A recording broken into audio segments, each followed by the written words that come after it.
இதுதான் நாங்க கேட்கிறோம். அதுக்காக தான் நாங்க கேட்டுட்டு இருக்கிறோம். இவங்க சமூக நீதி, எங்கள் உயிர் மூச்சு, இந்த வசனம், நாங்க தந்தை பெரியார் வாரிசு, அண்ணா கலைஞர் எல்லாம் பேசிலாம் யாரும் நம்புற மாதிரி இல்ல.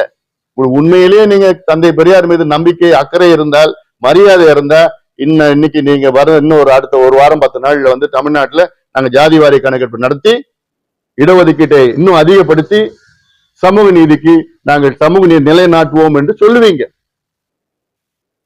இது ரொம்ப நாளா இது வந்து பொய்ய சொல்லிட்டு இருக்க முடியாது. நான் எந்த மேடையிலன்னா விவாதம் பண்ண நான் தயாரா இருக்கிறேன். யார் வேணா வரட்டும். இன்னைக்கு இந்த மாதிரி ஒரு நிலை தமிழ்நாட்டுல இது வரைக்கும் இருந்தது கிடையாது.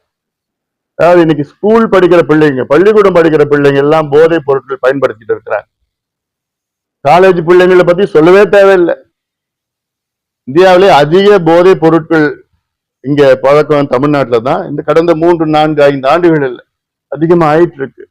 ஏற்கனவே இந்த மதுவை கொடுத்து நாசப்படுத்திட்டீங்க 3 தலைமுறைய. இப்ப இருக்கிற தலைமுறைய போதைப் பொருட்கள், அந்த போதைனா அமெரிக்கால என்ன கிடைக்குதோ அது எல்லாமே தமிழ்நாட்டுல கிடைக்குது. ரூபா வித்துட்டு இருக்காங்க. காவல்துறை தெரியாம ஒரு கஞ்சா போட்டவன வைக்க முடியாது.